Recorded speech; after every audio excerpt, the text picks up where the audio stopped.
Hello and welcome. इस lecture में हम देखेंगे आईसीएमपी प्रोटोकॉल। आईसीएमपी की फुल फॉर्म होती है इंटरनेट कंट्रोल मैसेज प्रोटोकॉल। ये प्रोटोकॉल बेसिकली जो आईपी प्रोटोकॉल है उसकी लिमिटेशंस को ओवरकम करने के लिए डिजाइन किया गया था। जैसे कि हमें पता है कि जो आईपी प्रोटोकॉल है वो पैकेट्स की ट्रांसमिशन के लिए तो काफी सक्सेसफुल है, बट उसमें किसी भी तरह की एरर रिपोर्टिंग या एरर करेक्शन मैकेनिज्म नहीं थे, ना ही उसमें कोई क्वेरीज को हैंडल करने का मैकेनिज्म था। तो मेनली इन दो लिमिटेशंस को ओवरकम करने के लिए आईसीएमपी प्रोटोकॉल डिजाइन किया गया। जो आईसीएमपी प्रोटोकॉल है ये एक नेटवर्क लेयर का प्रोटोकॉल है, ट्रांसपोर्ट लेयर का प्रोटोकॉल नहीं है। जैसे कि टीसीपी ट्रांसपोर्ट लेयर प्रोटोकॉल है या यूडीपी ट्रांसपोर्ट लेयर प्रोटोकॉल है, आईसीएमपी एक नेटवर्क लेयर प्रोटोकॉल है।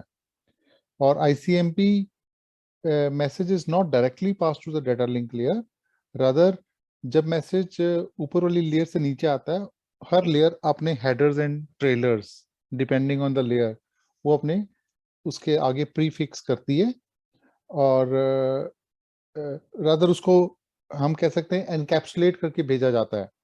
जो आईसीएमपी मैसेज होता है उसको आईपी डाटाग्राम के अंदर एनकैप्सुलेट करके नीचे वाली लेयर्स में भेजा जाता है। दैट मीन्स उसके ऊपर आईपी का हेडर लगता है, और फिर आगे जाके उसके ऊपर डाटा लिंक लेयर का हेडर एंड ट्रेलर लगता है। Then it goes down to the layers to the other network. This is how ICMP is positioned in the network layer hierarchy. So we have IP protocol, ARP protocol, and ICMP protocol. Here we can see in this diagram, ICMP message is encapsulated in IP datagram, and it is prefixed with the IP header, which is further embedded in a frame data, which is prefixed with frame header and a trailer. So very important part of ICMP is that कि what kind of messages, कौन-कौन से messages वो support करता है, किस-किस तरह के messages हैं। जैसे कि हमने बताया कि ICMP mainly दो काम करता है, एक तो वो error reporting को करता है और दूसरा query handling को करता है। तो naturally messages भी इन दो situations को handle करने के लिए होंगे। तो सर पहला पार्ट है error reporting. In error reporting, it reports a problem that a router or a host may encounter while processing of IP packets. IP packets की processing में, for example, कोई पैकेट कई मल्टीपल फ्रेगमेंट्स में हमने divide करके भेजा, उसके 10 में से 6 फ्रेगमेंट पहुंच गए और बाकी टाइम पर नहीं पहुंच पाए, तो पैकेट को हम वापस भेज देते हैं, और वो मैसेज हमेशा किसको जाता है, सोर्स आईपी के पास।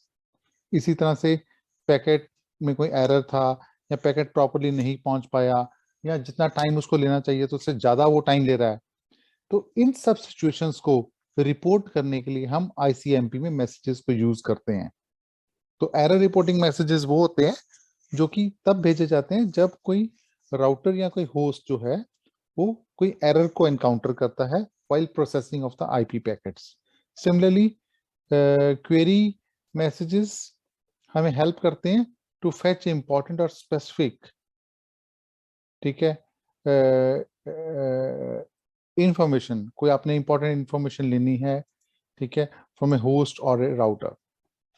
जो आईसीएमपी मैसेज फॉर्मेट है, this is a message format, you can see here, you have a type, अभी हम आगे जाके देखेंगे क्या होता है, और उसका कोड है, और checksum is for error checking, rest of the header followed by data section. So this is standard ICMP message format.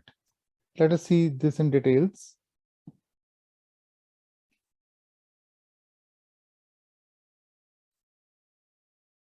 Type. It defines the type of the messages, whether it is error reporting or query. Okay. कि क्या हमारा message एक error को report करने के लिए है या वो कोई क्वेरी है, कुछ पर्टिकुलर इंफॉर्मेशन, यूजफुल इंफॉर्मेशन को फैच करने के लिए। Code represents the reason for the message type, कि जो पर्टिकुलर एरर मैसेज आया वो किस कारण आया या पर्टिकुलर क्वेरी मैसेज किस कारण आया। Checksum is used for error checking, और जो रेस्ट ऑफ हेडर है, it is specified for each message type, her message का हेडर होता है। Data section carries the information for finding out the original packet that has error. जिस packet में error आया है उस पैकेट का जो ओरिजिनल डाटा है उसको कैप्चर करने के लिए।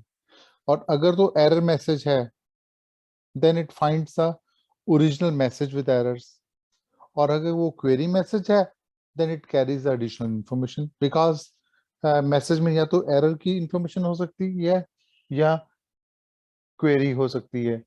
अगर तो एरर होगा तो वो जिस मैसेज के कारण एरर आया वो एरर की इंफॉर्मेशन होगी, और अगर क्वेरी आई तो उस क्वेरी की जो एक्स्ट्रा रेलिवेंट इंफॉर्मेशन है वो होगी। तो सबसे पहले हम तो ये दो तरह की जो कैटेगरीज हैं हमारे मैसेजेस की, एक तो एरर रिपोर्टिंग मैसेजेस और क्वेरी हैंडलिंग मैसेजेस। इन दोनों को हम वन बाय वन देखने लगे हैं। सबसे पहला error reporting messages.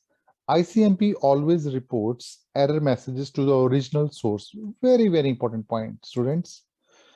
ICMP जो error की रिपोर्टिंग करता है, एक सोर्स से पैकेट चला, उसने डेस्टिनेशन तक जाना था और इन बिटवीन कुछ प्रॉब्लम पड़ गई, पैकेट नहीं पहुंच पाया या सम कुछ प्रॉब्लम पड़ गई।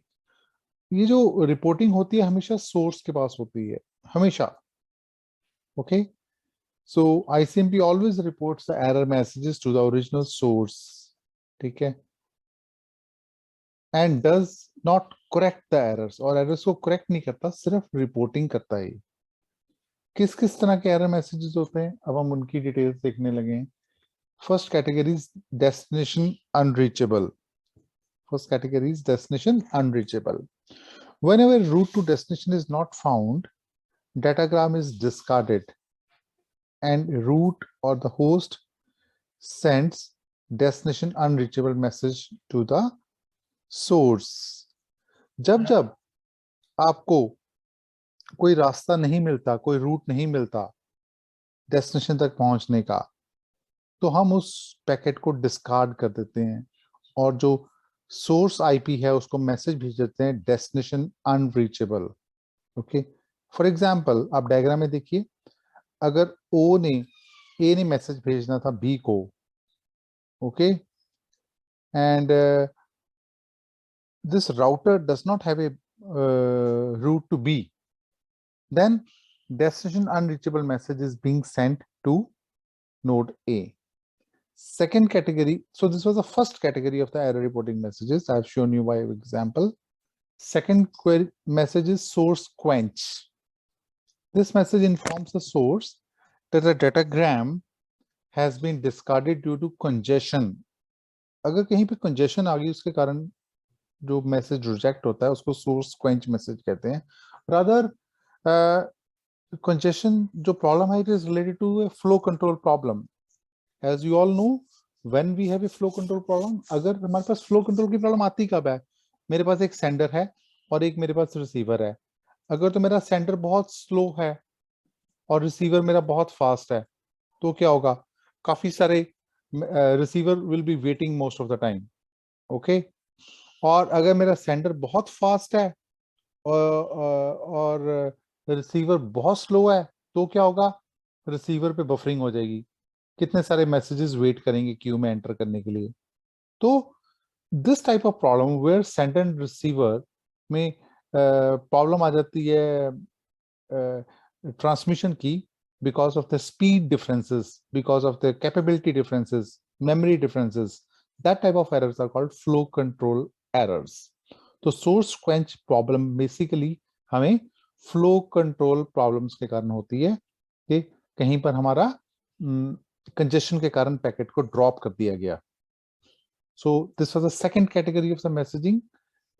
So the first category, as I told you, is about the destination unreachable error message. I'm talking of error messages. Number two, it's source quench. Number three, it is time exceeded message. Time exceeded message दो तरह का होता है, एक होता है code 0 message और एक होता है कोड 1 मैसेज।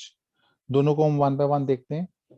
जब भी राउटर के पास, जब भी कोई राउटर एक डाटाग्राम भेजता है, ठीक है, विद TTL 0, TTL क्या होता है, टाइम टू लिव। जब भी हम कोई एक पैकेट ट्रांसमिट करते हैं तो हम उसका एक बहुत ही इंपॉर्टेंट पैरामीटर सेट कर देते हैं, that's called TTL, time to live, कि वो पैकेट कितना, अगर मैं TTL 10 सेट कर दिया तो पैकेट जब 10 होप्स या 10 स्टेशंस को क्रॉस करेगा वो पैकेट डेड हो जाएगा। दैट मींस उसका टोटल टाइम ये नंबर ऑफ होप्स में होता है. Okay, hope means stations. Okay, so whenever a router sends a datagram with TTL to 0, it discards the datagram and sends a time exceed. जब भी किसी packet का TTL 0 हो जाएगा तो नेचुरली उस पैकेट का टाइम एक्सीड हो गया, उस पैकेट को हम आगे ट्रांसमिट नहीं करेंगे. ओके, तो एक कोड रिटर्न किया जाता है जिसको हम कहते हैं कोड 0. ओके, तो time exceed code 0. For example अगर आप एक एग्जाम्पल देखें, यहाँ पर ए ने मैसेज भेजना R1 को, R1 भेजेगा R2 को, R1 R2 R3 को और फाइनली वो B को. तो R1 पे मेरा टाइम टू TTL था 3, तो वो R2 पे पहुंचा. स्टार्टिंग में मेरा TTL था 4 फॉर एग्जांपल A पे, R1 तक पहुंचा, मेरा TTL रह गया 3, R2 पे जाके मेरा TTL रह गया 2, R3 पे जाके मेरा TTL रह गया 1 और RB पे जाके मेरा TTL रह गया 0.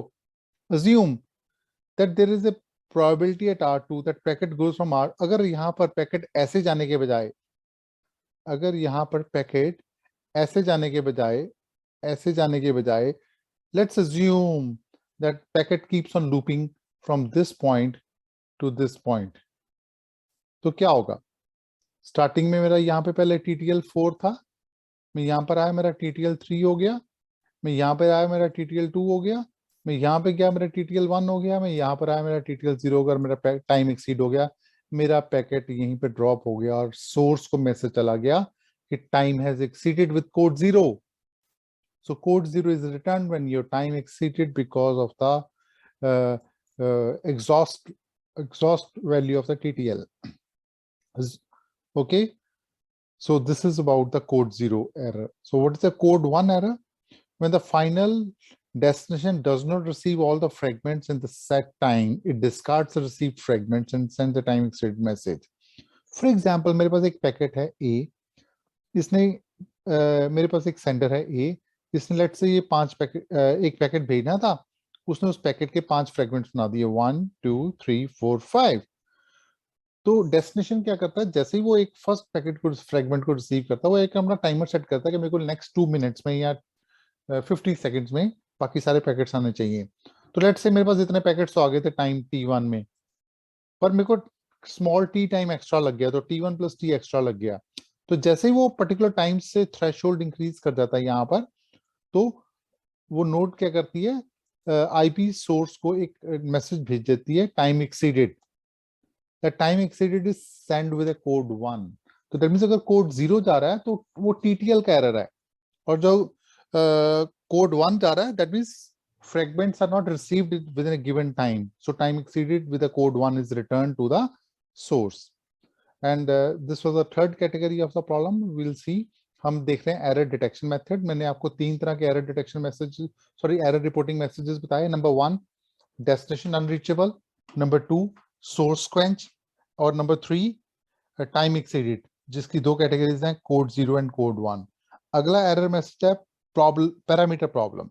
कई बार जो पैकेट हम भेजते हैं उसमें सारे पैरामीटर्स की वैल्यूज एक्यूरेट नहीं होती. ठीक है, कुछ वैल्यूज एम्बिग्यूअस होती हैं या मिसिंग होती हैं. ठीक है, इस कैटेगरीज में जो एरर्स आते हैं उनको हम पैरामीटर प्रॉब्लम एरर्स कहते हैं. और ये वाले एरर्स भी 2 तरह के होते हैं, code 0 and code 1. Code 0 error हमें कन्वे करता है एरर और ambiguity in one of the header field. जो हमारा पैकेट का हेडर होता है उसमें कोई एम्बिग्यूटी या एरर. ओके, और कोड 1 इंडिकेट करता है some missing part in the packet, something is missing. So this is the 4th category of the error reporting messages, and the 5th category is called a redirection message. It is sent from a router to a host on same local network. For example, मैंने A ने message भेजना था B को, तो obviously root क्या होगा, अगर हम नॉर्मल देखें तो रूट A से R2 से दिस नोड और यहाँ से B. It should be the ideal route actually.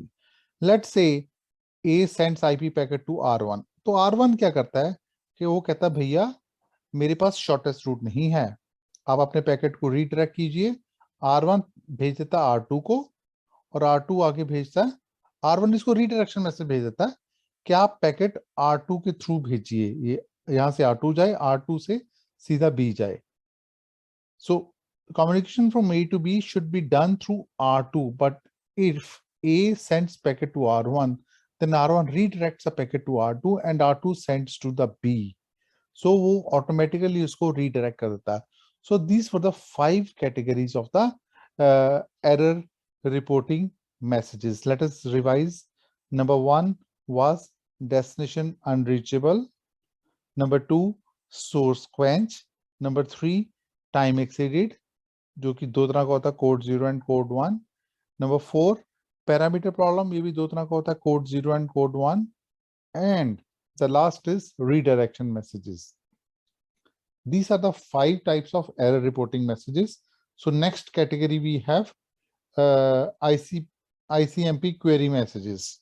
Query messages वो होते हैं जो कि कुछ important information को fetch करने के लिए use किए जाते हैं या system के network को diagnose करने के लिए. So सबसे important है इसमें है echo request and reply. Echo request and reply. It is designed for diagnostic purposes. These messages are used to determine whether two systems can talk or communicate with each other. So if A wants to talk to the B, it sends an echo request and B replies with a echo reply. तो A इसको echo request भेजेगा और B इसको echo reply भेजेगा. Okay. Second category of the query messages is timestamp request reply. Two machines use these messages to determine the round trip time needed for an IP header to travel between them. So sending time हमें कितना लगा packet का, वो हम कैसे calculate करते हैं? Receive कब हुआ माइनस ओरिजिनल टाइम, वो हमारा सेंडिंग टाइम लग गया. रिसीविंग टाइम, रिटर्न पैकेट हुआ minus transmitting time. Round trip time क्या होता है? Sending plus receiving time. So these are the query messages. So this is all about the ICMP, and in ICMP we have detailed why we use ICMP to overcome the limitations of IP protocol, its message format, and types of messages, error reporting messages, and the query messages. We have studied 5 types of error reporting messages and 2 types of query messages. So that's all for this lecture. Thank you very much.